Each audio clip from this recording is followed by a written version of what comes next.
Hello, welcome back to another segment in excerpts from a spiritual ascension.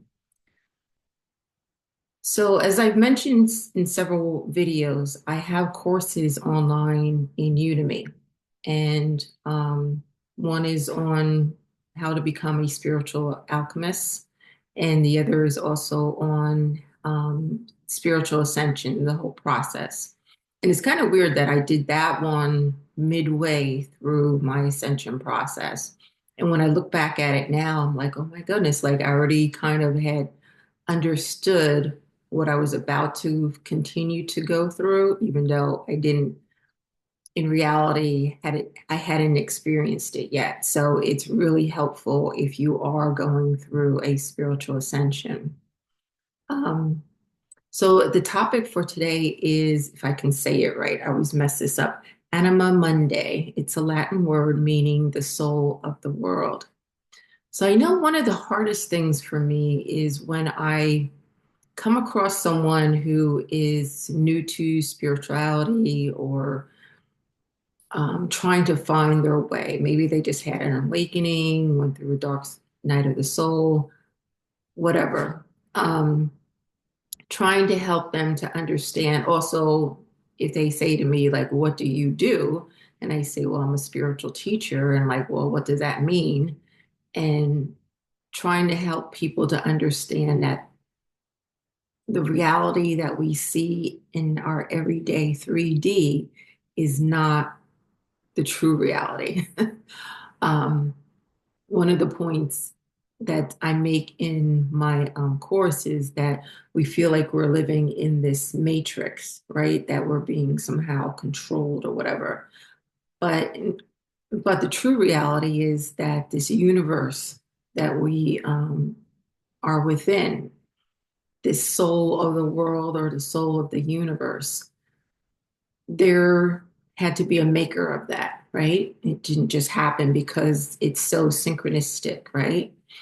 Um, and that whole concept of that Latin word anima mundi, um, of meaning that we are all connected, okay? We are all one, and is a spiritual person. You've probably already heard that saying before.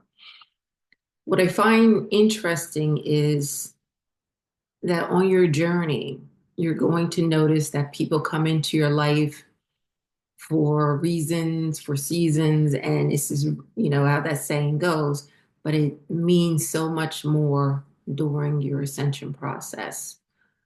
For example, I think I mentioned a friend of mine that I had met probably 13, 15 years previously. And we were only in each other's lives for a couple months. And then all of a sudden, when I was about to start my second half of my process, this person showed up again. But he was now there to help me through the most difficult part of it. And when it was time for me to move on to the next step, it was time for him to leave then. So it was for a reason and also a season, a very short, maybe 6 months period of time.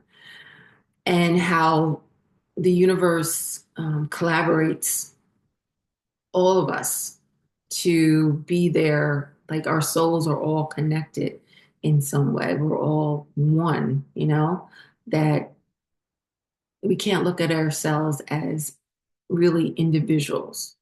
We're all part of one divine force.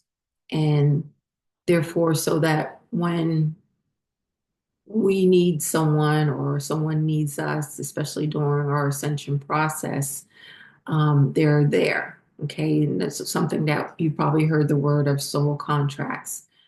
Um, Having commitments to another soul before we come into this lifetime to say that I'm going to show up for you at this time, at this place, so that you can continue on your journey. Okay.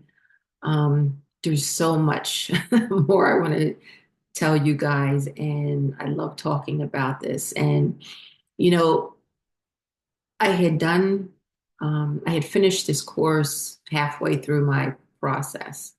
And when I look at it now, I'm like, oh my goodness, I can't believe that the divine gave me all this information. And I haven't really looked back at it since then. And now I'm kind of going back through and I'm like, the divine, gave me this information. And now it was everything that I had gone through to fully understand it now. If you are going through this process, I recommend that you take my course, and you can find the link below. Also, if you would just like to talk about whatever point of the process that you're in, or you want to, ask me questions about my own process, a link is below also for you to book time with me. Okay. So that's going to be it for this segment. Please like, share, and subscribe, and I'll see you next time. Okay.